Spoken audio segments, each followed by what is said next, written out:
제가 항상 우리 여러분들에게 말씀드리는 것이 하나 있습니다. 사업의 올바른 방향 설정, 그리고 본질의 중요성, 이게 굉장히 중요합니다. 사업을 영위하는 데는 이거만큼 중요한 거는 없다라고 할 정도로 굉장히 중요한 겁니다. 쇼핑몰의 본질은 장사에서 시작이 되는데, 장사의 본질은 좋은 제품을 싸게 가져와서 비싸게 파는 겁니다. 그래서 사입해서 마케팅 하시고 브랜딩 하셔서 판매하시면 됩니다. 김쇼부는 이 장사의 메커니즘이 방법적인 것은 분명히 변화될 수 있으나 이 본질은 절대 변하지 않을 거라고 확신을 가지고 사업을 운영해 나가고 있습니다. 사입 두렵지 않습니다. 악성 재고 소량으로 하시면 됩니다. 테스트를 거친 후에 브랜딩 하시고 대량 사입하시면 됩니다. 굉장히 중요한 본질은 싸게 가져와서 비싸게 파셔야 됩니다.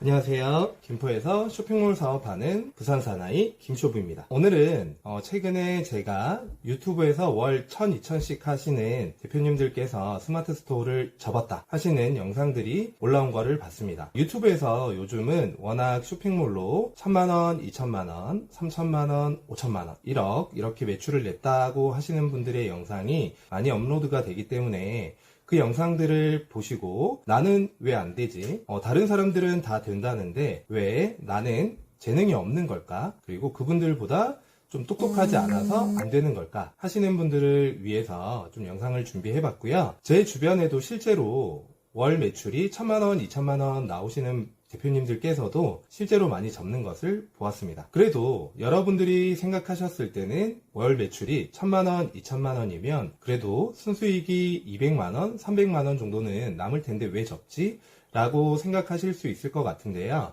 오늘은 실제로 접으시는 분들이 왜 사업을 포기하고 접게 되는지에 대해서 말씀을 드려볼까 합니다. 우리 초보 셀러분들께서 접근하기 쉬운 방법들이 해외 구매 대행 또는 국내 위탁 판매를 많이 생각을 하실 것 같아요. 위탁 판매를 하시는 분들에 대해서 얘기를 좀 해보려고 하는데요. 위탁 판매는 우선 장점이 굉장히 많습니다. 우선은 재고가 없어도 되고요. 그 다음에 사무실이 크게 필요하지 않습니다. 그리고 자본금 같은 경우도 많이 들어갈 필요가 없습니다. 왜냐하면 주문이 들어오면 그때 발주를 해서 보내드리면 되기 때문에 자본금이 크게 많이 들지 않는다라고 생각을 하실 겁니다. 하지만 문제는 있습니다. 문제는 유튜브에서 얘기하는 닭등하면 된다. 닭등하면 매출이 올라간다. 닭등하면 3, 4개월 이후에 월 매출 1,000만원, 2,000만원 발생한다.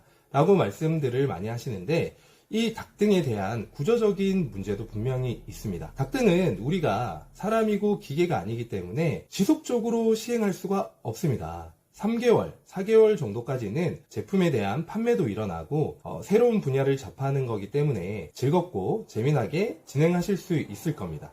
근데 이게 이 닭등으로 인해서 주문이 많이 들어오고 매출이 올라가는 제품들이 하나 둘씩 생겨나기 시작하면서 공급사와의 CS 문제도 발생이 되고 판매자, 고객들과에도 CS가 발생이 되기 때문에 이 닭등을 등한시할 수밖에 없게 됩니다. 이 닭등을 등한시한다라고 이 닭등이 매출로 바로 직결이 되기 때문에 매출은 다시 또 떨어질 수밖에 없습니다. 그래서 10% 이상은 1년 이상 버티지 못하시고 접게 됩니다. 그리고 위탁 판매를 하시면서 온갖 잔머리를 굴리게 되고 적게 일하면서 내가 큰 돈을 벌 수 없을까라고 생각을 하시면서 그거를 희망 고문하게 되죠. 근데 현실은 그렇지 않다는 걸 금방 아시게 됩니다. 위탁 판매의 현실은 높은 마진을 가져가기가 어려운 구조입니다. 그래서 두 번째로 또 닥치는 문제가 적은 마진과 플랫폼의 긴 정산 주기 때문에 한 번 더 현타가 오게 됩니다. 사입을 통해서 코스트 비용을 낮추고 진행을 한다 하더라도 플랫폼들의 긴 정산 주기 때문에 돈맥 경화가 발생이 되는데 위탁 판매의 낮은 마진율로는 이걸 감당하기가 쉽지 않죠. 그래서 정책 자금이며 대출, 지인들에게 돈을 빌려서 어떻게든 막아서 발주를 넣게 되는데 이게 나중에 매출이 더 커졌을 경우에 어떻게 여러분들은 감당하시겠습니까? 감당 안 됩니다. 감당하기도 쉽지 않을 뿐더러 이게 빚이 계속 늘어나기 때문에 정말 쉽지 않은 구조가 됩니다. 물론 위탁 판매로 진짜로 수익을 많이 보신 분들도 존재합니다. 이분들은 정말 똑똑하거나 아니면 나와 다른 하이 레벨의 대표님들이어서 가능한 게 아니라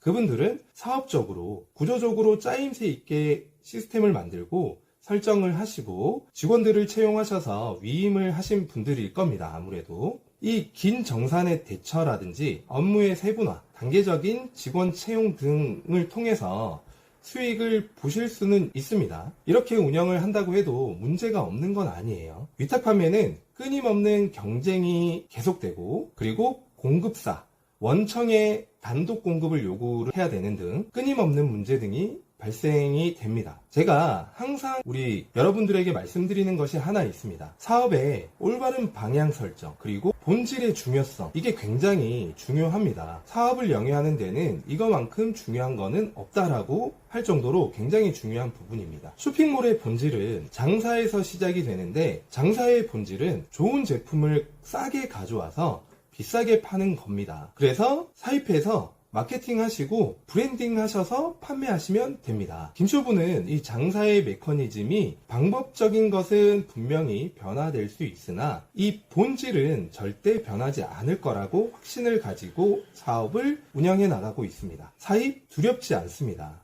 악성 재고 소량으로 하시면 됩니다. 소량으로 테스트를 거친 후에 브랜딩 하시고 대량 사입하시면 됩니다. 굉장히 중요한 본질은 싸게 가져와서 비싸게 파셔야 됩니다. 그래야지만 쇼핑몰의 긴 정산 주기, 위탁 판매의 문제점들을 다 해소하고 사업의 리스크를 줄여서 영위할 수 있습니다. 오늘 긴 영상 시청해 주셔서 감사하고요. 오늘도 김쇼부 영상이 도움이 되셨다면 구독과 좋아요 부탁드리고 더 많은 정보와 더 많은 김쇼부의 노하우를 알고 싶으시다면 하단에 고정 댓글과 더보기를 참고 부탁드리겠습니다. 감사합니다.